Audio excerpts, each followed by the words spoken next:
On voit maintenant comment on va retrouver l'équation et répondre à des questions à partir non seulement d'un taux d'intérêt, mais aussi des problèmes écrits tels que des bactéries qui se propagent, des choses comme ça. Alors, quand on a des situations, je considère qu'il y a deux situations. Euh, il y a tout ce qui concerne les situations de taux d'intérêt avec de l'argent et tout ce qui concerne les situations où est-ce qu'il y a des taux d'intérêt en fonction des bactéries qui se propagent, des virus, des choses comme ça.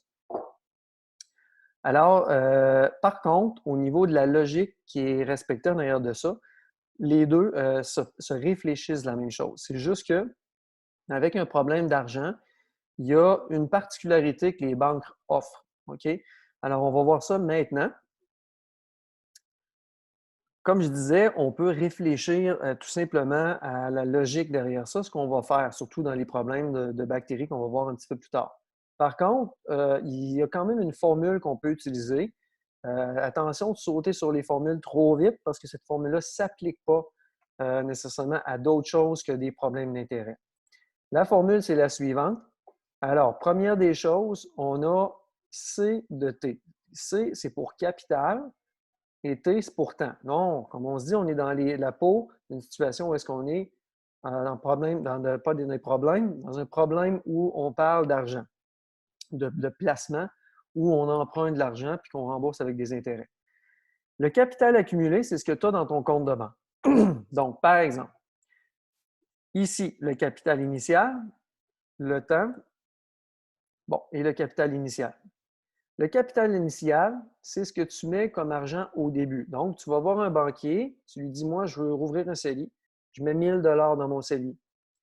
Et puis, il est placé avec un taux d'intérêt. Bon, le taux d'intérêt, normalement, il varie, mais pour faire simple, dans la situation, on va inventer un taux d'intérêt pour comprendre. Donc, disons que le taux d'intérêt est à 5 Donc, le capital initial, c'est ton 1000 dollars. Après un an, il y a eu 5 d'intérêt, 5 de rendement sur ton 1000 dollars. Super, tu as fait 5 de profit. Alors, le 5 t'a donné 50 dollars de plus. 50 dollars de plus, c'est juste les intérêts en argent que tu as fait. Le capital accumulé, c'est le chiffre que tu vois dans ton compte de banque. Ce que tu vas voir, c'est 1050 parce que tu as eu 50 pièces. Ça, c'est le capital accumulé. Et ça, c'est le capital initial. Donc, ensuite de ça, il y a les intérêts, le fameux 5 Qu'est-ce que le K vient faire, puis qu'est-ce que le 1 vient faire? Le 1 ici, commençons par lui, il vient calculer en un seul coup l'argent que tu as dans ton compte de banque. Parce que il ne faut pas faire ça en deux étapes en secondaire 5. C'est une seule formule qui va calculer ce que tu as dans ton compte de banque. Donc, si tu fais 1000 fois 5 tout ce que tu vas trouver, c'est 50 Alors, ce n'est pas vraiment ça que tu as dans ton compte de banque, 50 ça, c'est ce qui s'ajoute. Si tu fais 1000 fois 1 plus 5 là, tu vas retrouver 1050 parce que 1 plus 5 c'est 1,05. C'est 105 Donc, 100 c'est ton 1. 100 sur 100, ça donne 1. Donc, 100 c'est ton 1000 Là, maintenant, quand tu as fait 5 ben, tu es rendu à 105 de ton montant. Donc, quand tu calcules 105 de 1000, ça donne 1050. Une année, ça a mal été. Disons que tu tombes sur une année catastrophique. Il y a eu une grosse pandémie, un gros coronavirus, et là, tu as perdu 20 tu as mis 1000 tu vois après un an que tu as perdu 20 alors là, la formule, ça va être 1 plus moins 20 ou 1 moins 20 Donc, 1 moins 20 ça va donner 80 0,8. Quand tu vas faire 1000 fois 0,8, ça va donner 800 C'est ça qu'il va avoir dans ton compte de banque en raison d'une pandémie. Alors, c'est là qui vient le 1, bien important de le comprendre. Le cas ici, que tu regardes peut-être depuis un petit bout de temps, c'est le nombre de fois que ton montant est capitalisé. Donc, capitalisé, c'est le nombre de fois qu'on donne tes intérêts. OK? Les intérêts, on peut te les donner plusieurs fois dans une année. Généralement, les banques, ce n'est pas calculé comme ça, Mais dans les problèmes que vous allez voir, ça peut être ça. Par contre, si vous allez vous acheter une auto ou une maison, donc là, on contracte une dette, on va te demander, tu veux-tu payer aux semaines, aux 2 semaines ou au mois? Donc là, c'est le nombre de fois où que tu peux rembourser. Ça va faire partie aussi du cas. Alors, un exemple pour bien comprendre, on place 1 000 dans une banque pour 3 ans à un taux d'intérêt de 5 %. On veut savoir ce qui est plus avantageux. On t'offre d'ajouter tes intérêts à l'année, une fois par année. Donc ici, pour l'instant, ce qu'on a comme deal, c'est que c'est des intérêts annuels, puis on s'est entendu sur 5 %. Donc, c'est 5 % annuellement. Est-ce que tu veux qu'on te les donne une fois par année? Aux 4 mois. Donc là, aux 4 mois, c'est combien de fois ça par année? Ça va être 3 fois. Ou à chaque mois, donc 12 fois par année. Donc, laquelle est la plus avantageuse? On va faire le A parce que c'est lui qui est le plus simple. Donc, si on fait le A, puis qu'on décortique un peu nos choses par rapport à la formule qu'on vient de voir, le capital accumulé, c'est ce qu'on veut savoir après 3 ans, quand T va valoir 3. Le capital initial, c'est 1 000 $. Les intérêts sont de 5 %. Et là, on a notre fameux K, nombre de fois où c'est capitalisé, qu'on calcule ton capital avec tes intérêts. On peut le calculer une fois par année, ici, 3 fois par année, 4 mois, ou 12 fois par année. Alors, si on s'attaque à la première situation, la règle générale va être ça. Donc, 1000 multiplié par 1 plus 5 % d'intérêt, divisé par 1 parce qu'on me le donne une fois par année, donc on va réellement me donner 5 % à la fin de l'année, exposant un T. Donc, on pourrait écrire tout simplement T. Donc, on me le donne une fois par année. Donc, on me donne mes intérêts 5 % une fois par année. Quand on simplifie la formule officielle, par rapport à la situation A, c'est celle-là. On veut savoir après 3 ans, donc je vais remplacer T par 3. 1,05 exposant 3, multiplié par 1000, va donner 1157,63. Bien important de ne pas faire 1000 fois 1,05 avant de faire exposant 3. Attention aux priorités des opérations. Alors voilà.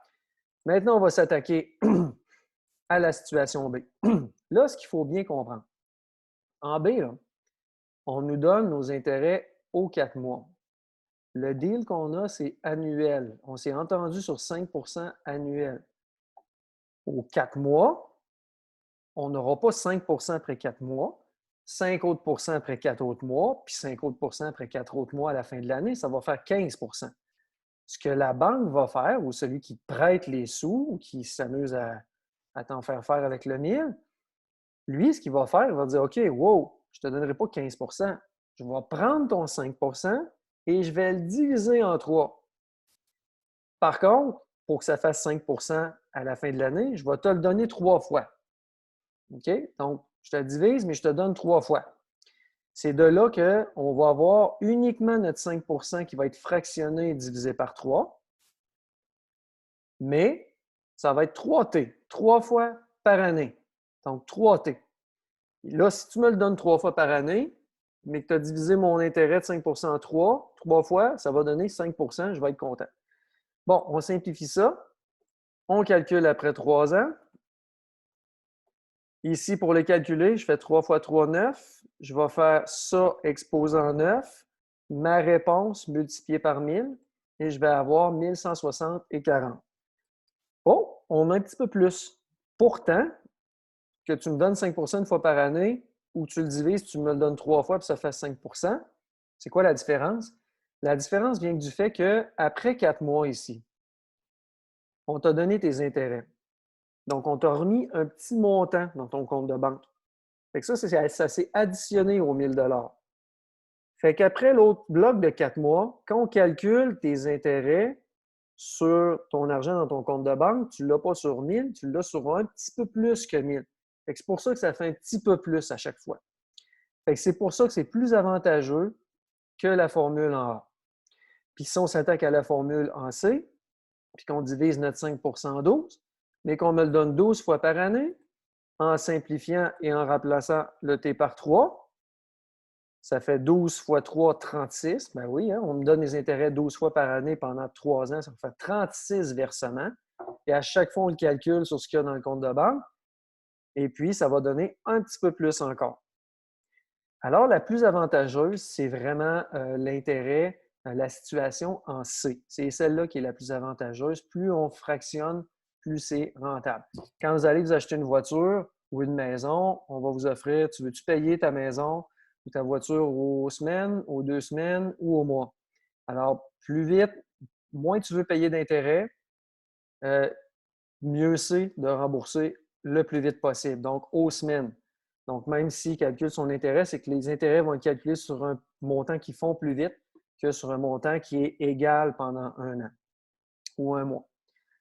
Voilà la situation pour les taux d'intérêt. Ça, c'est typique aux banques. Attention de ne pas utiliser cette formule-là pour des problèmes de bactéries ou d'autres.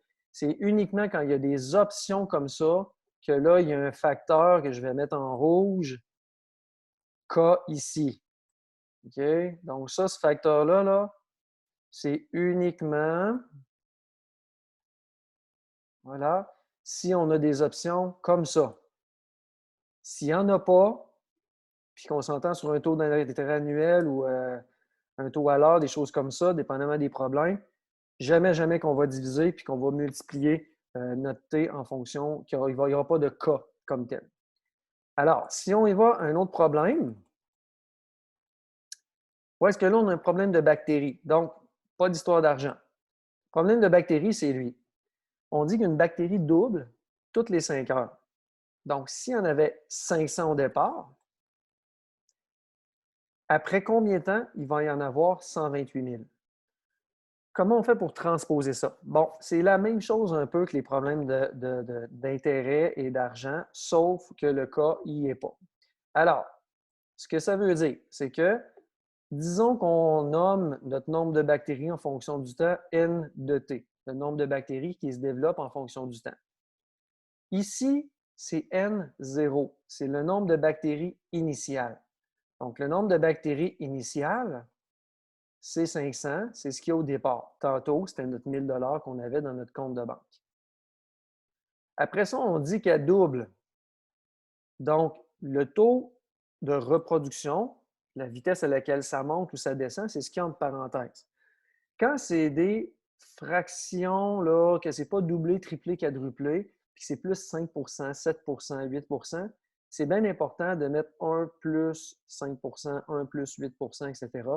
pour dire que c'est 105 Quand on dit que ça double, le 1, il est toujours là. Mais en fait, ce qu'il faudrait écrire, c'est que c'est 100 plus, c'est quoi qui s'est rajouté? Encore 100 parce que ça l'a doublé. Alors, 100 plus 100 ça fait 200 200 divisé par 100, 2. Alors, quand ça double, ça triple, ça quadruple, on n'a pas besoin de tenir compte du 1 plus. On peut tout simplement écrire 2, 3, 4. Donc, ça l'a doublé.